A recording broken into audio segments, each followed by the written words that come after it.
Welcome to the library's Frequently Asked Questions series. We are often asked what the difference between citing and referencing is, so this tutorial will hopefully explain exactly what a citation is, what a reference is, and how to use both appropriately to avoid plagiarism.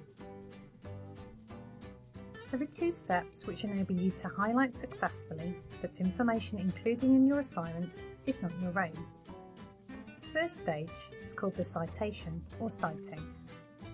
This is where you indicate within the body of your text that the ideas or information have come from somewhere else.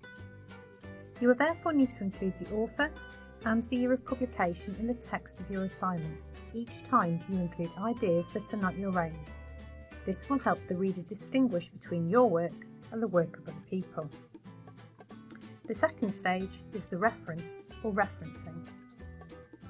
A reference is the detailed description of each source that's being used.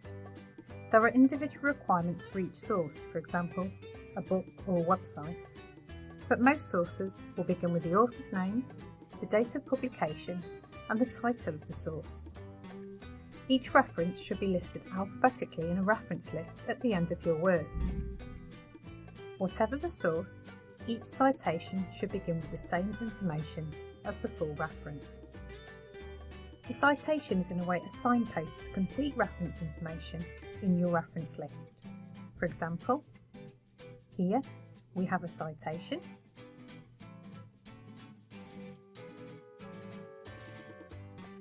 and here we have the corresponding reference which would be in the reference list. As you can see, they both begin with the author's name and the year of publication. An in-text citation is required for a direct quotation, where you use the author's exact words, or paraphrases when you put the author's idea into your own words, and summaries where you summarise information from a source. Here we have an in-text citation example. Note that for a direct quotation, it requires quotation marks around the author's words, and the citation requires a page number as well.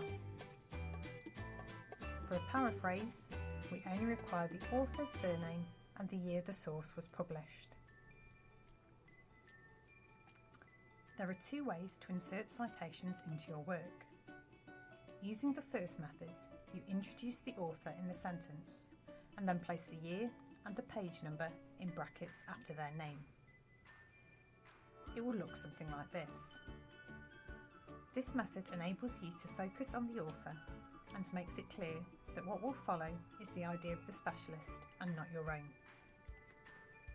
Using the second method, you write out the sentence or the quotation and then place all the required citation information in brackets afterwards. It will look something like this. Once again, make sure the quotation marks come at the beginning and end of the author's direct words. This method can help your assignment to flow naturally and focuses on the information itself. Neither method is better than the other. It may be useful to vary how you introduce quotes and think about why you're incorporating before deciding on a method. Paraphrasing is an important aspect of academic writing. According to Pearson and Shield, a paraphrase is a restating of someone else's thoughts and ideas in your own words.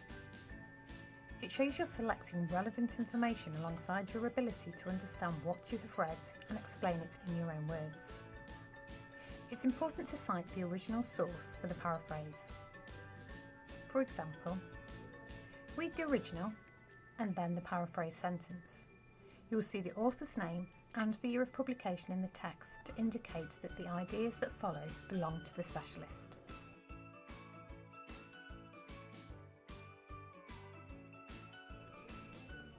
Here are some top tips to help you with the citing and referencing process.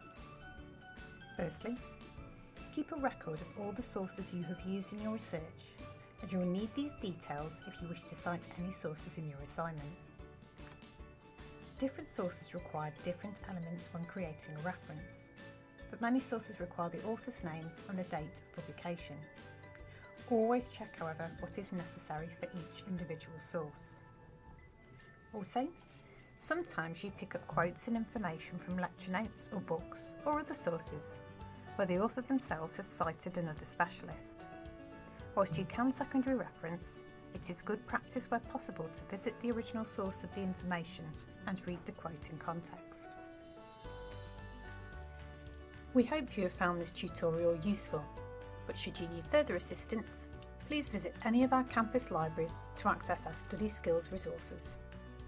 Thanks for watching.